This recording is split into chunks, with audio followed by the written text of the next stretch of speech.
Good Morning Business, French Tech.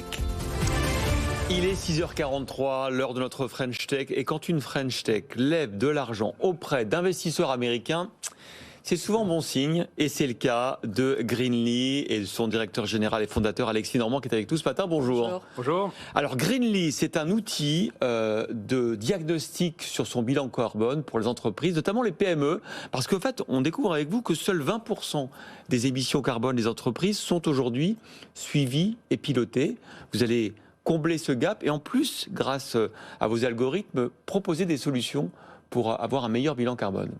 Absolument. La législation sur le bilan carbone a d'abord ciblé les grands groupes qui se sont structurés, qui ont embauché des consultants très talentueux, mais ça s'est restreint et ça exclut la majorité des entreprises et donc en fait la majorité des émissions de ce pilotage. Parce que c'est cher de prendre des consultants ou d'avoir un spécialiste effectivement RSE, émissions carbone dans l'entreprise. Absolument. Nous, on veut que le suivi de ces émissions soit aussi universel que le suivi de sa comptabilité financière. Et pour ça, il faut développer du logiciel qui soit accessible à une entreprise, quelle que soit sa taille. Et c'est ça donc qu'on veut généraliser. Et donc, ça permet aussi aux grandes entreprises de pousser à leur réseau de fournisseurs de suivre également leurs émissions qui composent en fait les émissions de ces grosses entreprises. Donc, c'est vraiment ça la mécanique d'adoption. Alors, qu'est-ce que vous allez prendre en compte chez vos clients pour dresser ce bilan carbone ? Alors, le décompte des émissions, c'est quelque chose de standardisé. On compte les émissions directes, c'est-à-dire tout ce qui sort de vos machines, votre consommation de fuel, de gaz.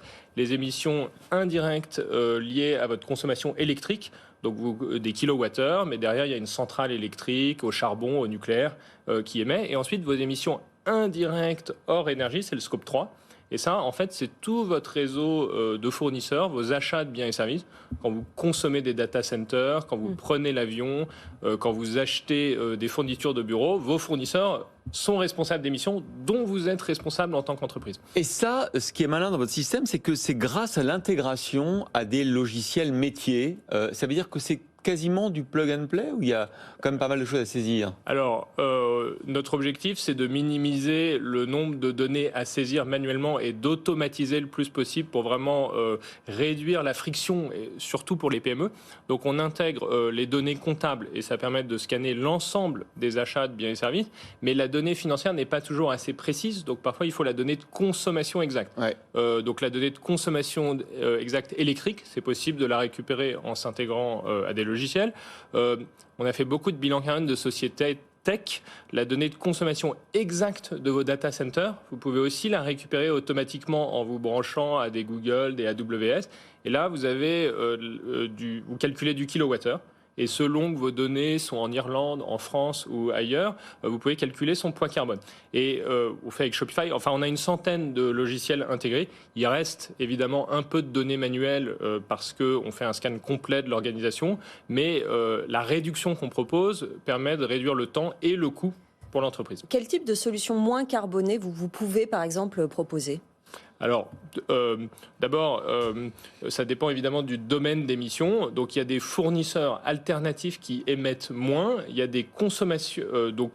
Entre un ordinateur neuf et un ordinateur reconditionné, il y a une grosse différence d'émissions. Si vous allongez la durée de vie de vos machines, il y a une grosse source d'émissions. Si vous remplacez vos sources d'énergie fossiles par des sources d'énergie électriques, vous réduisez vos émissions, mais vous pouvez aussi forcer vos fournisseurs à le faire. Donc par exemple, si vous avez un data center qui est dans un pays, par exemple la Pologne, avec énormément de centrales à charbon, déplacer vos données en Norvège ou en France, où le mix énergétique est beaucoup plus faible, vous consommez la même quantité d'électricité, mais vous réduisez de moitié les émissions carbone. Oui.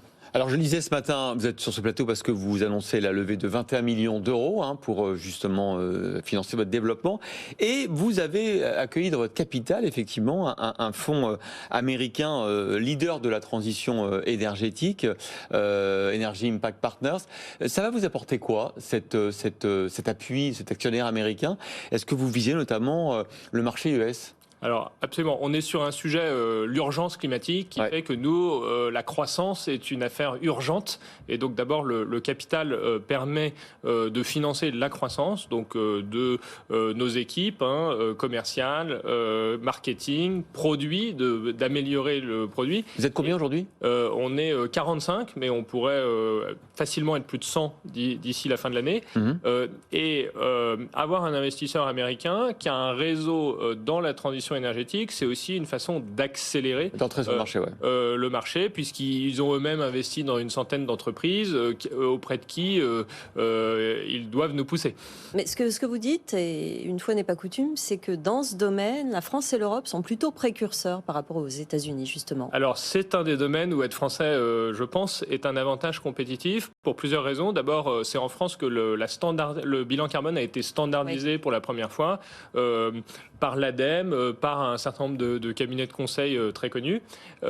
Et puis, en fait, les gens qui ont inventé ça ont formé déjà une génération de jeunes ingénieurs. Et donc, quand on embauche des salariés, ils arrivent déjà extrêmement formés sur ce sujet. Et donc, en plus, on est sur un sujet porteur, donc on n'a pas beaucoup de mal à recruter. Et ça nous donne un avantage de formation, d'abord, d'expertise, qui est beaucoup plus fort, de coûts. Et puis, le marché est plus mûr parce que ça fait une dizaine d'années que les grands groupes sont obligés de faire des bilans carbone. Donc, ça fait une dizaine d'années qu'ils ont commencé à se structurer pour pousser la contrainte à leur réseau de fournisseurs. Donc, nous, on a un marché sur les PME. Alors que si j'avais commencé aux États-Unis, j'aurais beaucoup plus d'évangélisation à faire sur ce segment-là. Et donc, ça nous donne, je pense, vraiment un avantage sur la tech et sur le déploiement commercial. Merci beaucoup, Alexis Normand, directeur général et fondateur de Greenly, d'avoir été notre French Tech ce matin.